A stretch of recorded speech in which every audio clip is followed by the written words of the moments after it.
This is the X-Zone Broadcast Network, broadcasting worldwide on broadcast affiliates and satellite program providers, including CNN Broadcast Network, Sirius Satellite Network, Star Media, Good News Radio Network, Angel Broadcast Network, Wiki Broadcast Network, and WPBN TV. For more information on the X-Zone Broadcast Network, visit us at www.xzbn.net.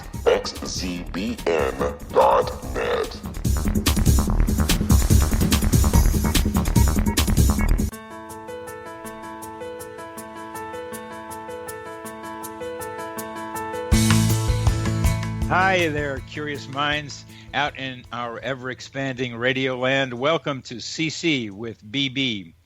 Connecting with Coincidence with Dr. Bernie Beitman, MD. That's me.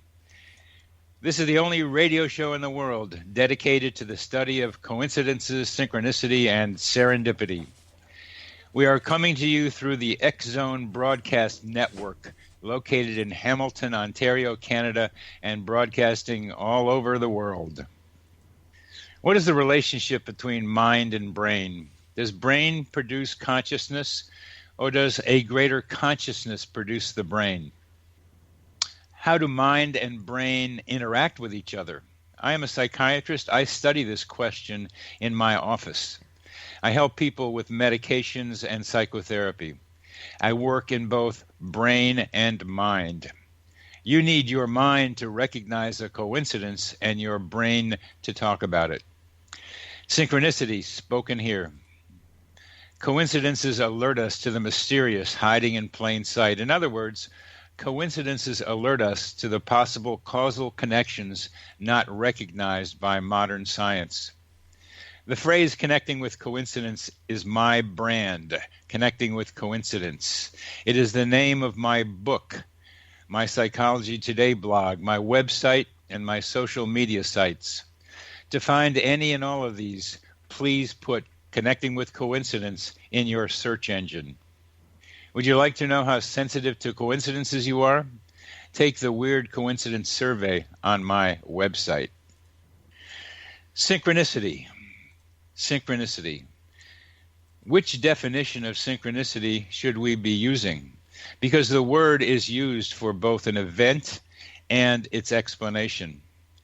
Synchronicity was defined by Carl Jung in several ways.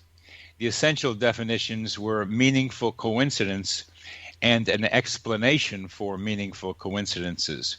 In other words, we have the strange circumstance of having a word that both describes and explains. To make things more confusing, both the meaning of the description and the meaning of the explanation are ambiguously defined. In his monograph on the subject, Jung described three subcategories of synchronicity as an event. The meaningful occurrence of a psychic and external event, precognition, and telepathy. Each of his followers classifies only these meaningful coincidences in different ways. Mansfield, for example, describes it as only synchronicity for psychological growth.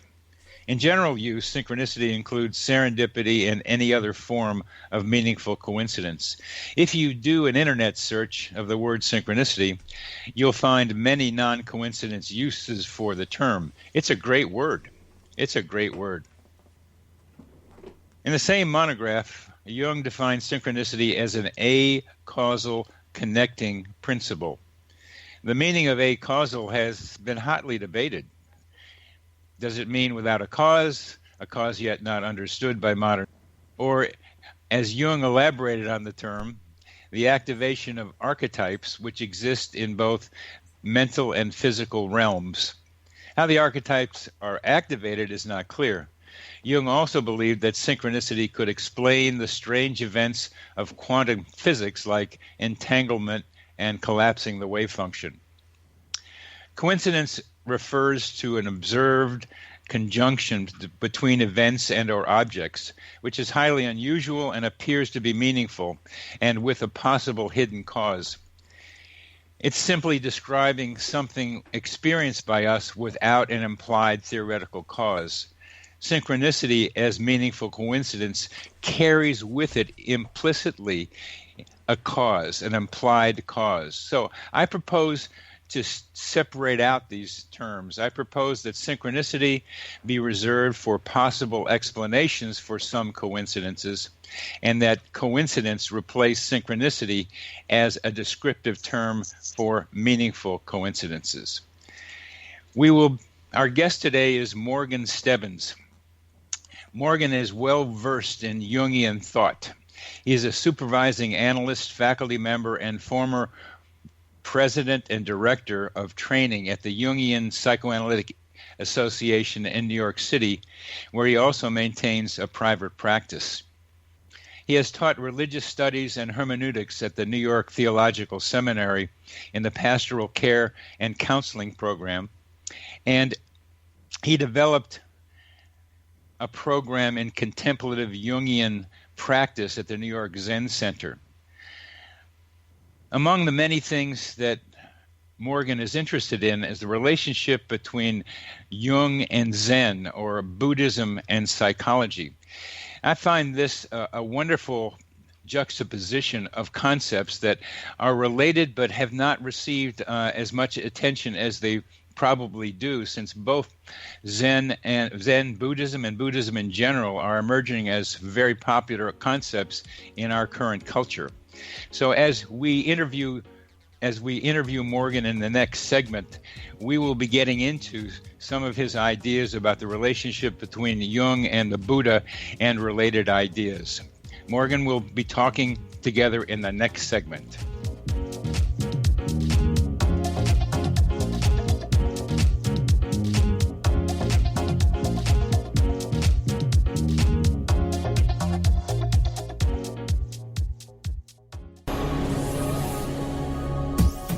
This is the X-Zone Broadcast Network, broadcasting worldwide on broadcast affiliates and satellite program providers, including CNN Broadcast Network, Sirius Satellite Network, Star Media, Good News Radio Network, Angel Broadcast Network, Wiki Broadcast Network, and WPBN TV. For more information on the X-Zone Broadcast Network, visit us at www.xzbn.net.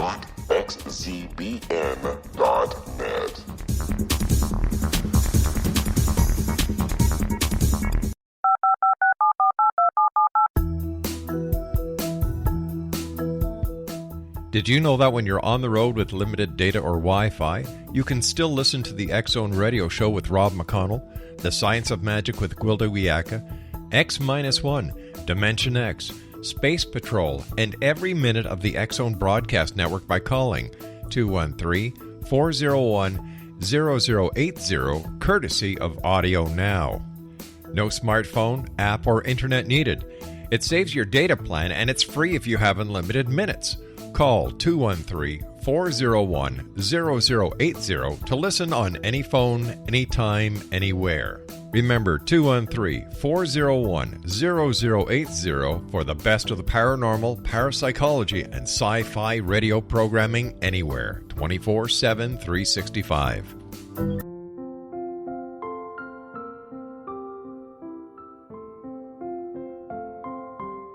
I am Dr. Carl O'Helvey, founder, president of a new cancer foundation focusing on evidence-based physical, mental, and spiritual interventions, including natural cancer cures, prayer, meditation, affirmations, nutrition, and other related holistic cancer prevention and cure modalities.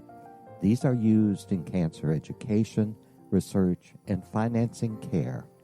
I ask for your help to continue this important work by donating at www.holisticcancerfoundation.com.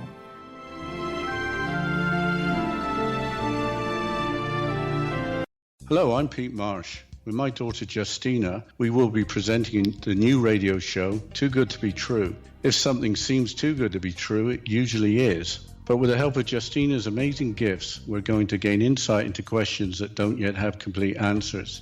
Have you wondered who built Stonehenge and for what reason? Why are crop circles found in the same region as Stonehenge and elsewhere? Are crop circles a hoax, or are they created with technologies that we have little knowledge of? Who built the pyramids in Egypt and also in other countries? How and why were they built? Was the Titanic switched with the Britannic as part of a gigantic insurance fraud, or for more insidious reasons? What caused the Tunguska event when trees were flattened over an 800 square mile area in Siberia? Will the new insights be too good to be true?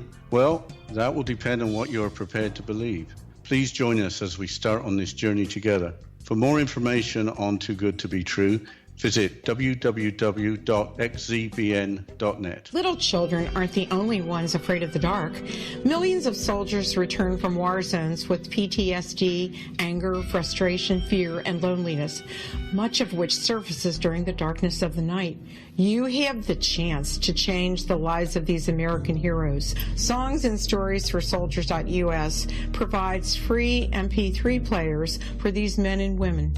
With a list of 3 million songs in 16 different styles, 100,000 audiobooks, and 30,000 old-time radio programs, every veteran can find something to soothe and comfort them at no cost.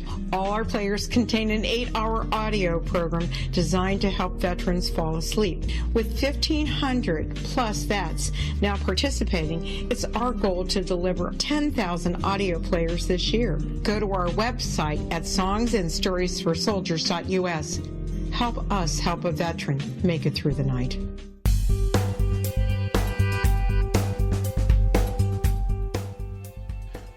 Welcome back to CC with BB, with our guest Morgan Stebbins, who has many interests based in his Jungian practice and understanding, but he's connecting them with Buddhism,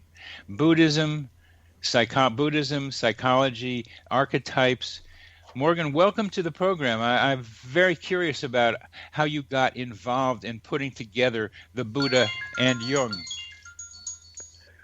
Hi, glad to be with you, and that was a great introduction and a lovely, succinct introduction to synchronicity as well. Thank you. Well, I mean, I think speaking of serendipity, there wasn't a sort of carefully thought out plan. It just happened to be that my two main interests from when I was 15 or 16 were Buddhism, especially Zen Buddhism, and Jung, which I was much too young to really understand very much of, but they've just maintained themselves as two aspects of the way I've understood the world and myself. So wow. So you started off pretty young, interested in both. That's cool. Yes, I started my Zen training when I was 17 and read my first Jung when I was 15, although, again, I'm sure I didn't understand anything about it, but something grabbed me about it, and I had a little peregrination through Campbell and Hesse and various things that, young people are drawn to, and not so young either. And all of that continued along with my studies in Buddhism as well as studies in Chinese language. And for some reason, they continued to interweave. So in a sense, that's the big synchronicity in my life. Well, that you added interest in the Chinese language. That's going to be a pull together for you, because Jung did the introduction to the I Ching, the basic Wilhelm version. And Jung was almost defined synchronicity in Chinese terms, at least at the beginning, a falling together in time. I love that idea, falling together in time. It's all like connected right now, and cause is not Western. It's cause is by association about what's going on right now. So you're deeply immersed in that. Well, it's just been my interest for sure. Great. Yep. So how then did you evolve, and now how do you think about the relationship between Buddhism and Jungian thought? Well, that's a really that's a big question, I suppose, but it begins with the question of experience and theory, what the relationship is between experience and theory. Yes. And both Jung and Zen think that personal experience is the place to begin and is the only way to, affirm sort of theoretical structures. That's such an important idea. I've heard of it. If you meet the Buddha on the road, kill him. Right. Well, and it's sort of hilarious because then Jung went on to write 40 volumes worth of theoretical structure. Yes. Zen has the largest literature of all the Buddhist groups.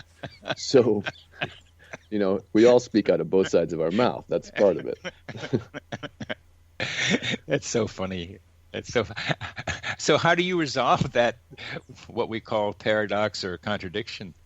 Well, it's funny you use the word paradox. In one of Jung's great volumes, which is called Mysterium Conjunctionis, there's a chapter on the paradox called Paradoxa.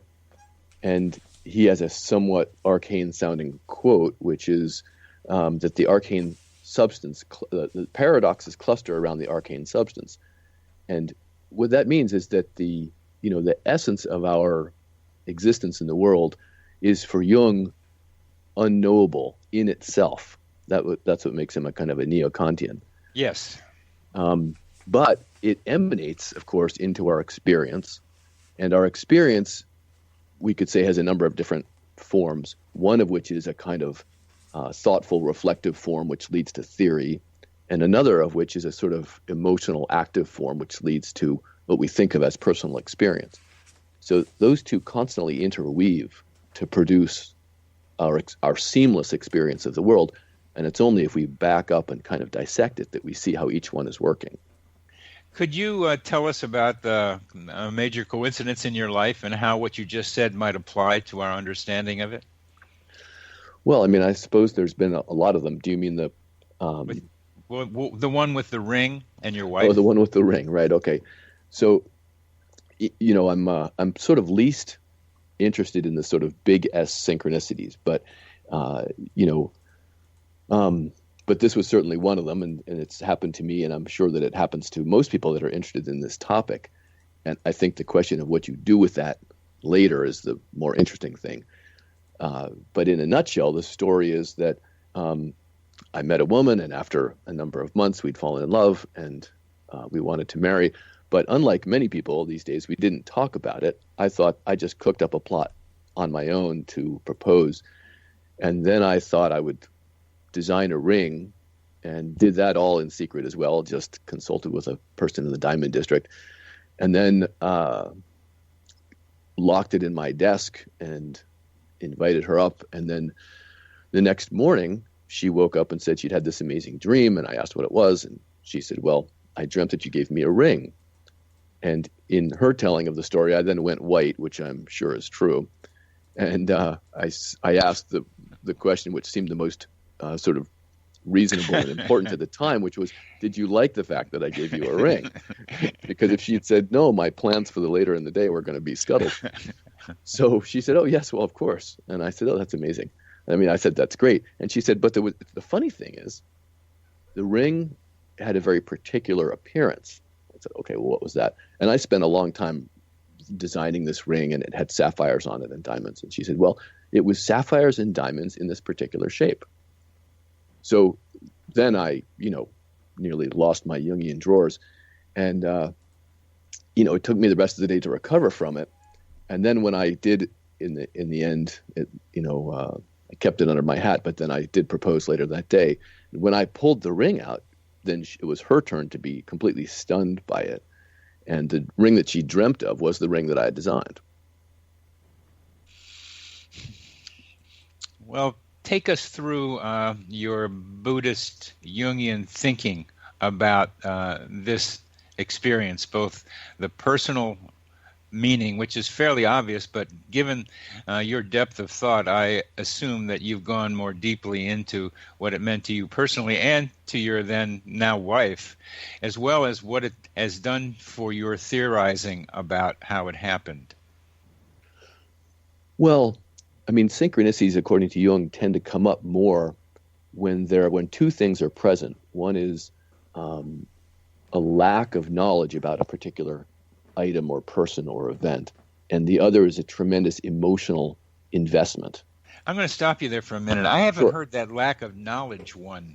I also have seen independently of Jung how intense emotion, as well as transition and need, which are sometimes related to intense emotion, sometimes not, are fertile grounds for coincidence, synchronicity happening.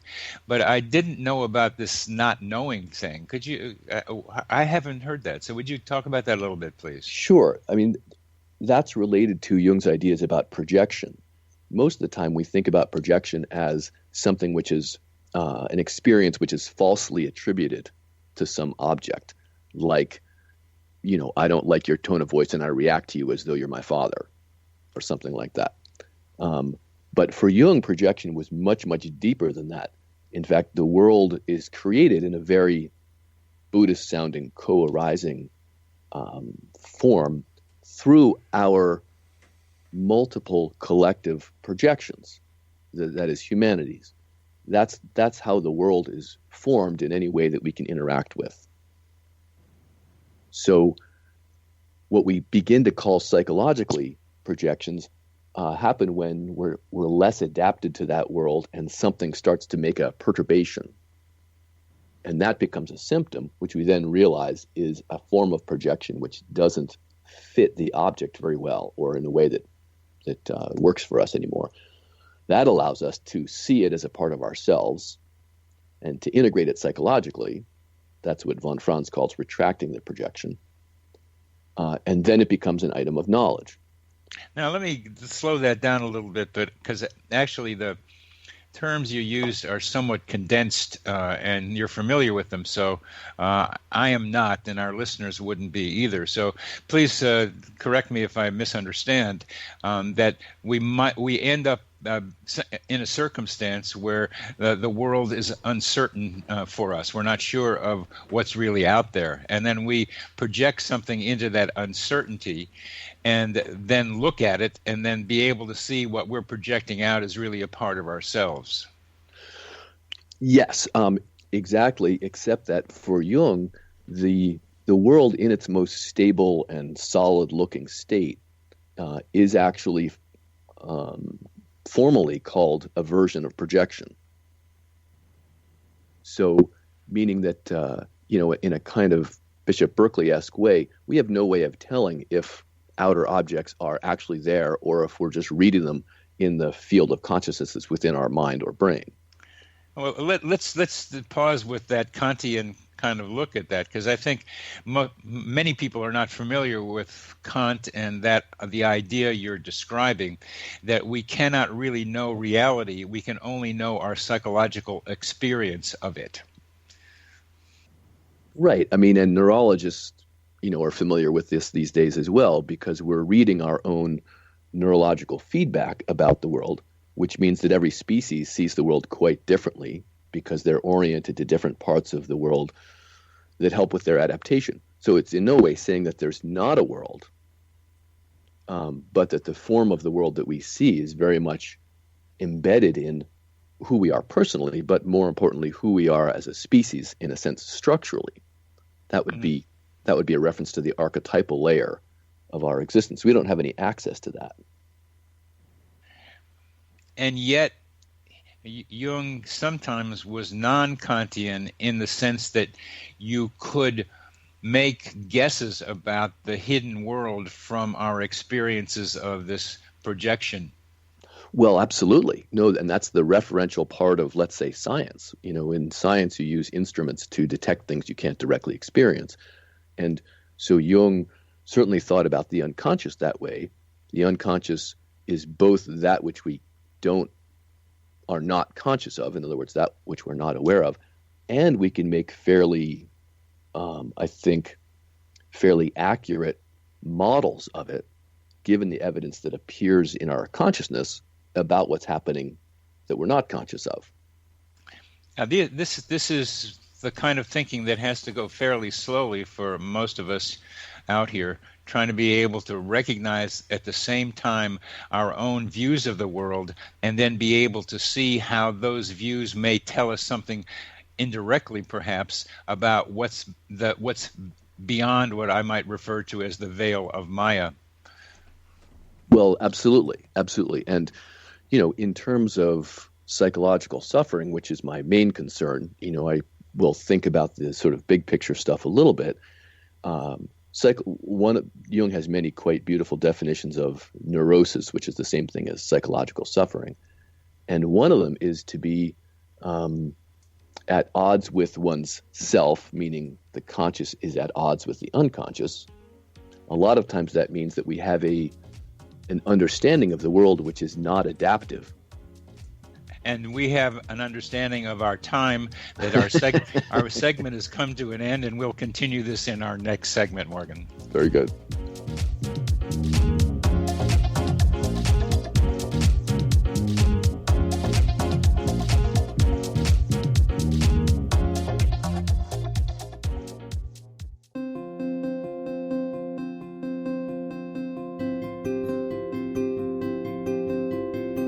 Dreams are our personal gateways into infinite wisdom. Don't miss shamanic counselor and indigenously trained dream decoder Sandra Corcoran's inspiring book, Shamanic Awakening Between the Dark and the Daylight.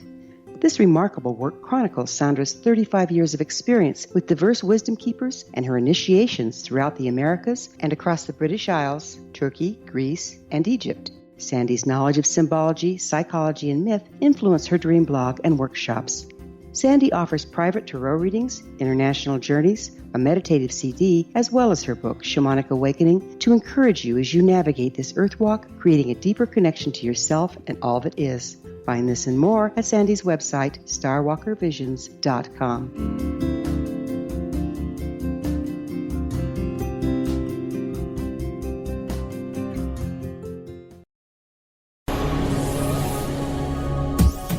This is the X-Zone Broadcast Network, broadcasting worldwide on broadcast affiliates and satellite program providers, including CNN Broadcast Network, Sirius Satellite Network, Star Media, Good News Radio Network, Angel Broadcast Network, Wiki Broadcast Network, and WPBN TV. For more information on the X-Zone Broadcast Network, visit us at www.xzbn.net.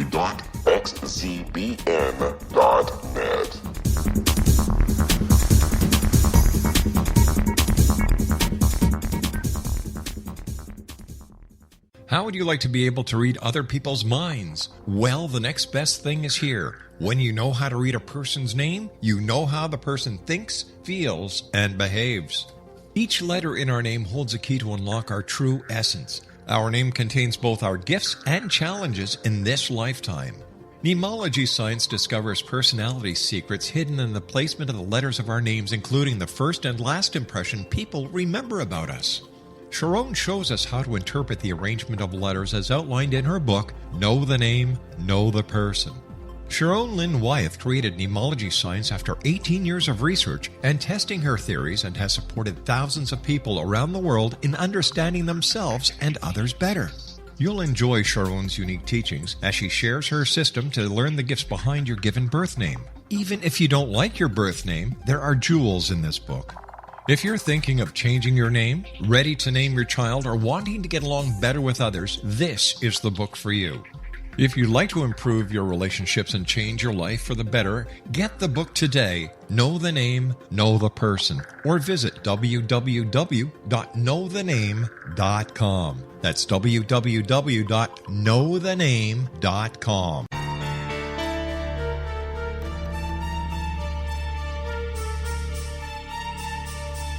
Hello, I'm Justina Marsh, and with my dad Pete, we are going to present a new show called Too Good to Be True. Together, we are aiming to discover more truths about this world and beyond. Do you have unanswered questions about the world?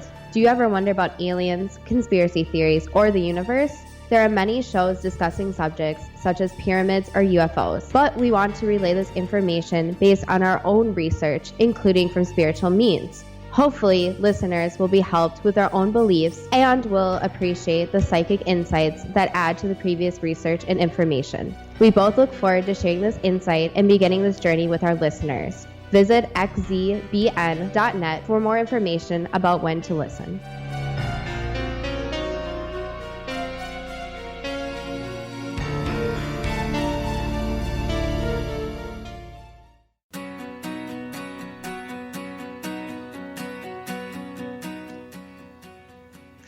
Welcome back to CC with BB, Connecting with Coincidence with Dr. Bernie Beitman, MD. That's me. We're talking with Morgan Stebbins of New York City, who has that remarkable juxtaposition of coincidences in his own head of Jung and the Buddha. And we're talking about how we know reality. And Morgan, I'm going to ask us to go back to the ring story with you and your wife. This had to be an educational experience for you, and I'm trying to be able to see what impact it had because it's such a great story. Well, I mean, one of the hardest things to do is to interpret your own synchronicity, because it's showing that there's something that you're tremendously invested in and that you have mostly that you mostly don't know about. So you're projecting a huge layer of your own psyche. That is into it. That's such a clear, emphatic statement that I understand just what you said. Most people do the interpretations themselves. I've developed something that I call coincidence counseling, where I can talk with people about just what that coincidence means to them, because some of them are just so flat out weird for them and so emotional, as you're implying, that they can't really get their heads around it, need another mind for it. But you seem to be talking about that as a conventional part of your therapy. Well, I mean, yes and no. It's in some ways, it's not that different from, let's say, interpreting a dream, yes, or a psychological pattern, which is also, both of those are very hard to understand in one's own life. Yes. And, that's because Jung made a distinction between two models of the world. They're a little bit related to the particle and wave theories of physics, but I wouldn't want to pin them to those very much. Good. One of them is what he called the mechanistic or causal way of thinking about things. And that has to do, and he gave Freud great credit for spelling that out. And it's very sort of, it works with the way we usually think of the mind, and for that matter, folk psychology very well. Something happened in the past. It was very important. It continues to have, reverberations, and now here's the end result. That's also connected with the world of, projection, because I can think, okay, this happened to you at that time. I can imagine what that feels like, and I have empathy for that. So that's basically projective. Jung thought there was another way to see the world. Well, I'm sorry. I mean, your thinking is really intriguing to me, and you say a lot in a small sentence that I never thought of projection or as empathy as causal. But of course, I do think of that way. Think of it that way. I've never thought of applying causality to my ability to be empathic, but that person's feeling somehow gets picked up by me. Projection, empathy are related to each other, and that's causal. And past, present, that's causal. Exactly. And that's where Freud was. And I think that's beautiful. Thanks for sharpening that. Yeah, absolutely. No, Jung. This is from, especially if you want to read about it more carefully, in Jung's Volume 8, he has an essay called On Psychic Energy. And this is where he differentiates a mechanistic versus an energic point of view. Uh-huh. And the energic is very, very hard to think. It's also what he calls symbolic thinking, which seems like it should be easier. And it has to do with patterns. And it has to do with, let's say, volumes of energy, not qualities of energy. So, and this is where the archetypes live as well. And it usually takes volumes of energy versus qualities of energy. Right. So for empathy is volumes of energy. No, empathy is about qualities.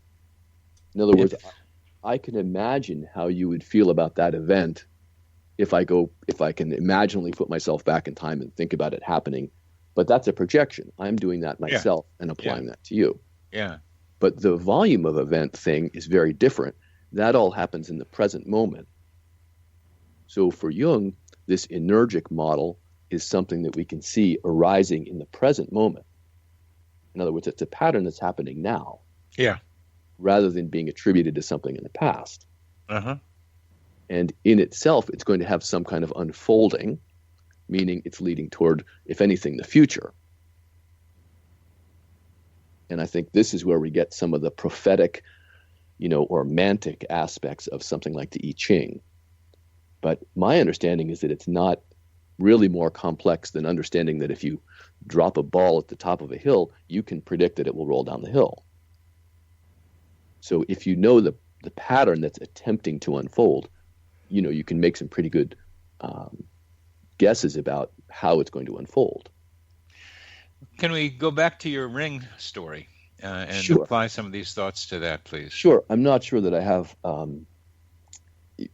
that I have a very coherent view of it in a sense, except that I knew from that moment that there was a tremendous amount packed into something which, a marriage is a kind of, any vow is a kind of attempt to take some personal experience out of the realm and time and space, because you're saying that for all time something or other, which is not a very, empathic time and space oriented thing to do. So I knew that something was from beyond my ego consciousness was cutting into my personal sphere, but I didn't really know what. I suppose that the easiest way to think about this is in Jung's, Jung has a view, this is going to get us off onto a little bit of a tangent, but that all people have other parts of them. Let's say traditionally, men have a feminine aspect and women have a masculine aspect that are unconscious. And Jung called those the anima and the animus. It's actually a little more complex than that, and our current thinking about gender has shifted this theory a little bit. But and that those images were both attracted to in the outer world and their aspects of ourselves in the so-called inner world at the same time. So already there's a synchronic aspect to when you feel a resonance about someone else.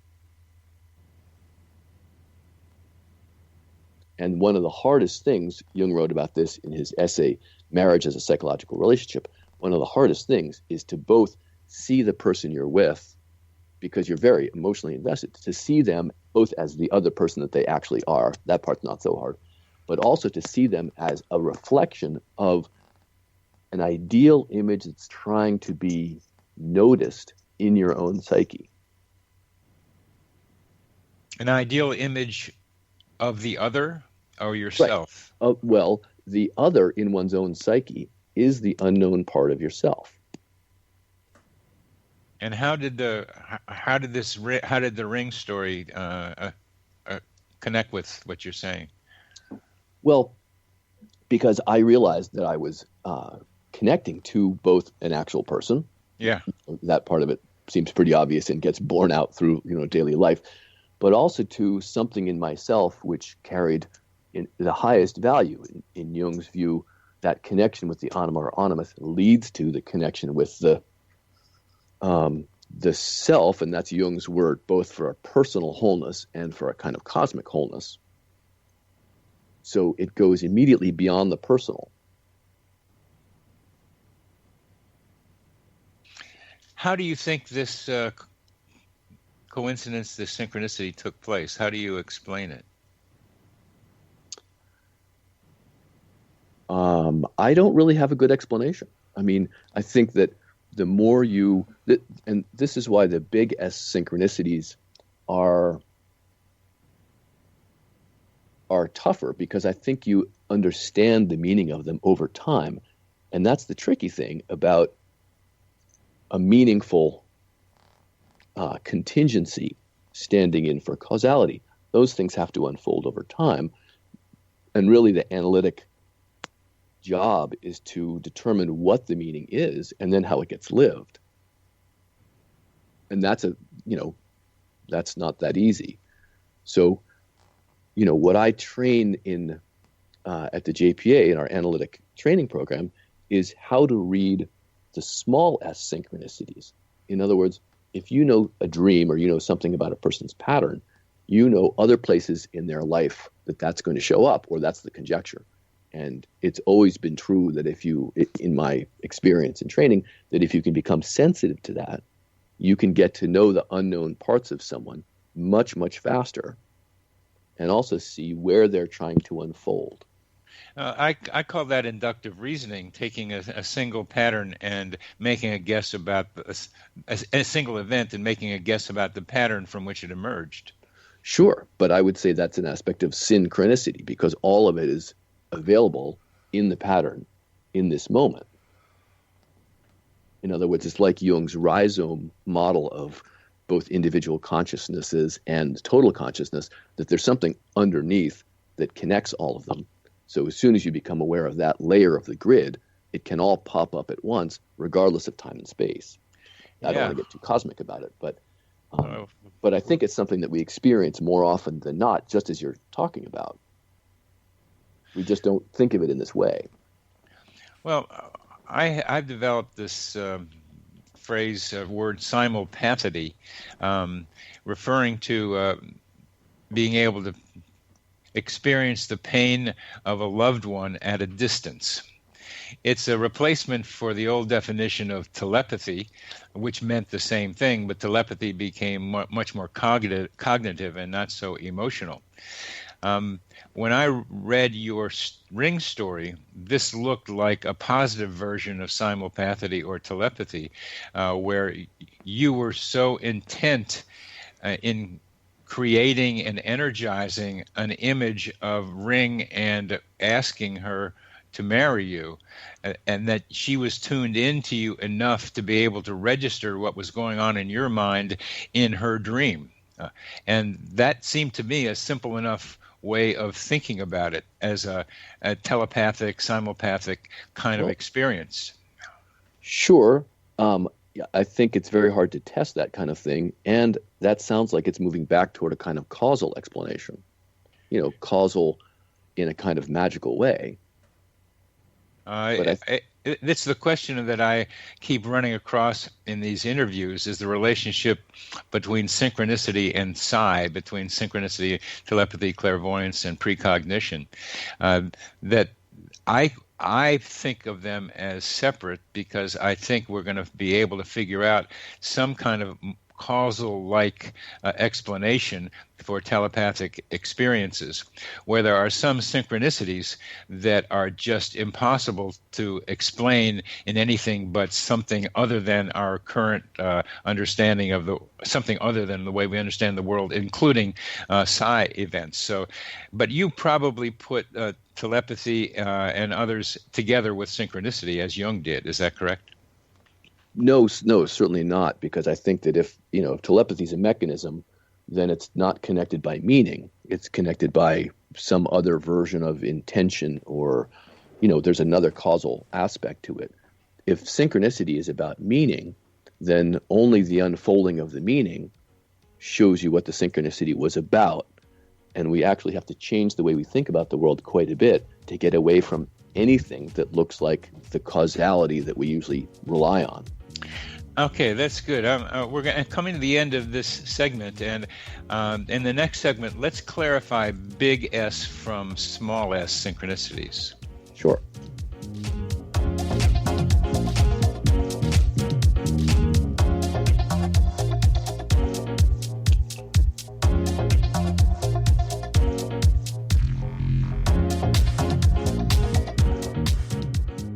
Hi everyone, Rob McConnell here, and I wanted to spend a moment on internet streaming. Everybody has heard about internet streaming, but not many know much about it. Did you know the internet streams just about everything? Movies. From new releases to old classics. TV shows. Almost every show, every episode, and much more. But the question has always been, how do you do it? Well now, thanks to the folks at 123 Ready TV, I have the answer for you. They have developed a simple program app, 123 Ready TV, that you install on your Windows PC, Android smartphone, or Android tablet that can have you streaming like a pro in less than 5 minutes. You truly won't believe how much is available or how easy it is to do until you try. And for a one-time cost of only $19.99, this product is a real winner. To learn more about 123 Ready TV, visit our website at www.xzbn.net.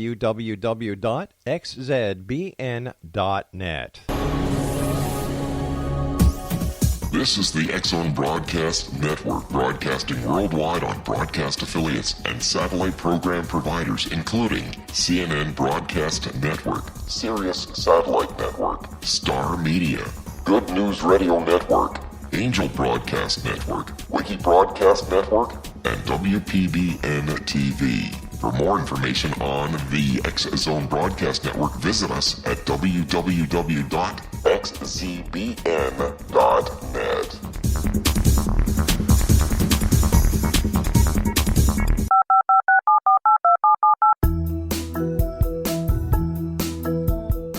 Did you know that when you're on the road with limited data or Wi-Fi, you can still listen to the X-Zone Radio Show with Rob McConnell, The Science of Magic with Gwilda Wiyaka, X-1, Dimension X, Space Patrol, and every minute of the X-Zone Broadcast Network by calling 213-401-0080, courtesy of Audio Now.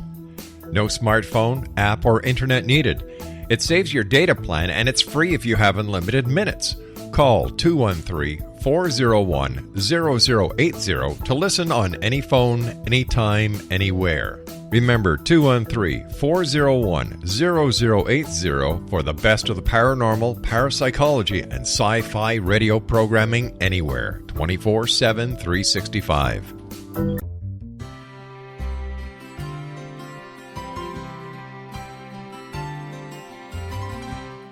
True healing must address 4 levels: physical, emotional, mental, and spiritual, for us to live joyful and productive lives.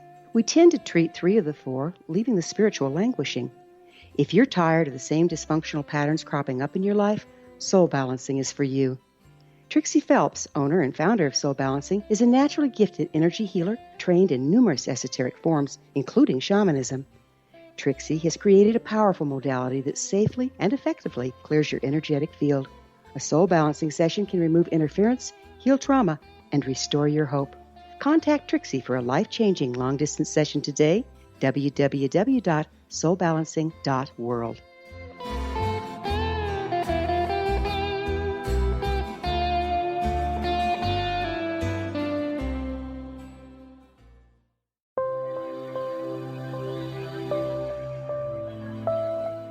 There's a legend shared by many indigenous cultures of a time when the nations were cast to the 4 corners of the world. Each nation was given a body of sacred knowledge that held a different portion of the truth to preserve. True reality could not be known until all the nations reunited, combining the information. If a single one was missing, the world could not be reborn and darkness would prevail. The Science of Magic Radio is dedicated to reuniting the sacred knowledge. With the understanding, none of us has all the answers, but together we can open new perceptions and possibilities. Through our combined vision, the world can be reborn into a place where darkness no longer prevails. Join me, Gwilda Wiyaka, and the Science of Magic daily on the X-Zone Broadcast Network, xzbn.net, or visit us at thescienceofmagic.net.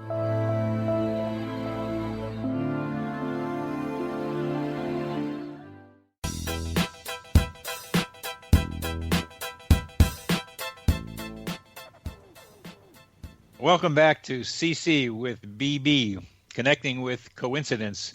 Today with Morgan Stebbins, talking about synchronicity, Jung, and the Buddha. And Morgan makes a very important distinction between big S synchronicities and small S synchronicities. And what I'm getting about the big S's that you're being so clear about is that we got to wait for the big S's to unfold their meaning. We shouldn't be so tuned in to trying to get the meaning defined now. We've got to be patient and let time let the meaning unfold. Well, with the small ones, I'm getting the impression maybe we can figure them out right in the present. Well, I think that's right. I think the small S ones lead us closer to the idea of a contemplative-based synchronicity, which is the other thing I wanted to mention. Please do. The big S synchronicities get our attention, that's for sure.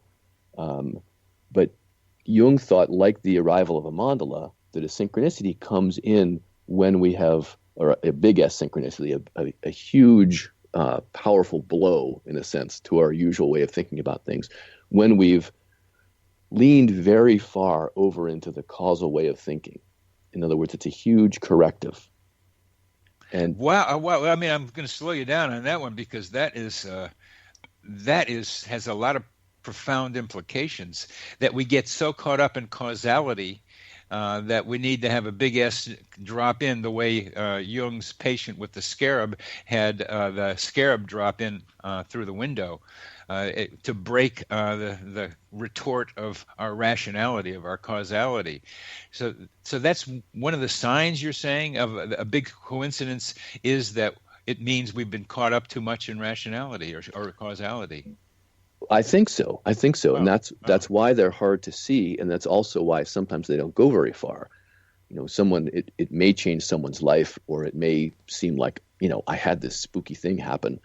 But for Jung, a synchronicity will get closer and closer toward a kind of physical manifestation the farther away we get from listening to the small hints that are unconscious in various ways, whether it's patterns in the world or emotions we don't usually see or feedback from people we don't usually listen to. All those things give us information about ourselves that we don't usually see. Yeah. So if that continues far enough and we get too unbalanced, a synchronicity will usually drop in as a corrective. Wow. You don't want that to happen in a way that's going to hurt you. That's the worst thing. It's sort of like the movie Crash or something. Okay, you might have to crash your car to realize you have a connection with something. So, obviously that's a very drastic version. Usually someone has something happen in another realm that's not quite so drastic. So the smallest synchronicities are the ones that you can track them more easily. And they are things like, I'm thinking about analytic sessions, and a lot of times someone will begin an analytic session, and in the work, the Jungian work is called amplification, of adding, let's say, thematically related things to their statement. Something else will pop up that seems all of a sudden very synchronistic. So in other words, you can produce it with the right kind of state of mind. And you think you can give our audience an example of that? Let's see. I don't have one handy, and I don't talk about my clinical practice. So I have to put my mind to thinking about a good example, actually. It's a little hard for me to understand what you mean. I think I do, but it would be harder for our listeners, that somehow through amplification, some other association I'm thinking comes up, and that's somehow related to what started it. Sounds like Freudian association to me. Well, okay, that's a really important point, and Freudian association has to do with usually it's done by the person of the client, let's say, of we call the analyst, and it can lead either toward or away from the meaning of, let's say, the image or the synchronicity. And that's the tricky thing, is that amplification is non-personal. In other words, you can make thematic connections whether you are the person that had the image or not. And that's what connects us to the impersonal world, meaning the world of nature, the world of the cosmos, in whatever way you want to talk about that. That's the way toward the archetypes. The archetypes are non-personal.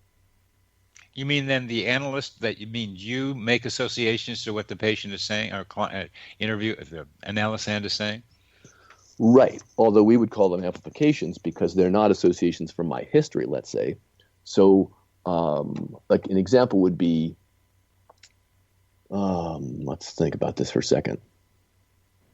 Well, I'm trying to get some examples of small s synchronicities. That's because there's a lot of small s, a lot of coincidences take place in the world. One of the most common one is just thinking of something and hearing it on the radio.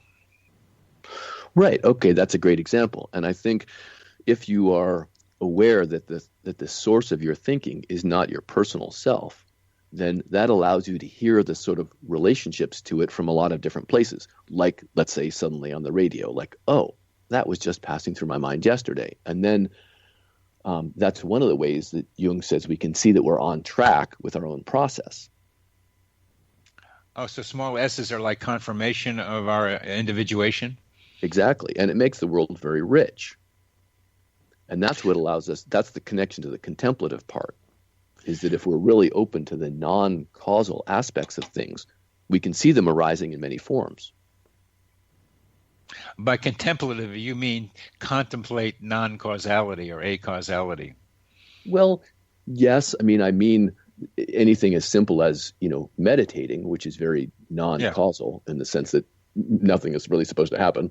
And, you're not being very, in a sense, productive in that way. You're not being very sort of reality focused or anything, or, intellectual or anything.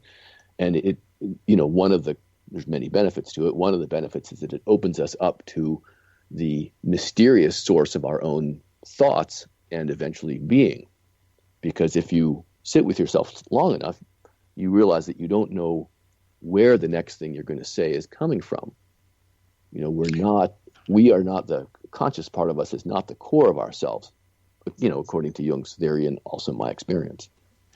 Let's do that radio thing because I'm practical, as are you, in trying to help people, and I look for help around me. And I have a lot of stories of people in the midst of problematic decision-making, being able to tune into the media, radio being one, TV sometimes, but more and more the internet, that they apparently randomly run across something that is directly relevant to the question they're asking themselves, and they get an answer that helps them decide which direction to go. I think what you're talking about with contemplative views is that you not only may use it to help you make a decision, but they also suggest to you to contemplate how this thing happened and get you beyond your own subjectivity into a more, let's say, objective external world that involved archetypes. Sure, I would go with that. I think most conflict, including the difficulty making a decision, this is at least the analytic stance, comes from being at cross purposes. So having unconscious impulses, or what Jung would call an unconscious fantasy, that's driving the situation beneath what we're conscious of. So, and Jung makes a differentiation between two kinds of struggle. One of them is something like a conflict of duty, in which either decision that we make is going to carry like heavy pros and cons, and there's not much we can do about that except suffer through one of the decisions. So, that's much more a kind of, those are important things to have help with, but that Jung would not call that a psychological or spiritual suffering. Spiritual suffering is when we don't know what we want. We don't know what it is that we would want to do in a situation, and that's because, for instance, I just heard about this, a case a friend of mine presented at a conference on difficult cases. And the interesting thing about Jung and also Lacan, the Jungian and the Lacanian agreed on this, is that there's no such thing as difficult cases. There's just more or less internal turmoil. So one of the cases was a young man kept finding himself unable to go and sit for the LSATs, even though for his whole life he wanted to be a lawyer, and his father wanted him to be a lawyer, and that seemed like logically the best thing to do. He was very smart and so on. So there was a number of thoughts about how he was either acting out or pushing back against this or that. And the Jungian view is actually the bigger part of himself, which he couldn't control consciously, wanted him to go a different way.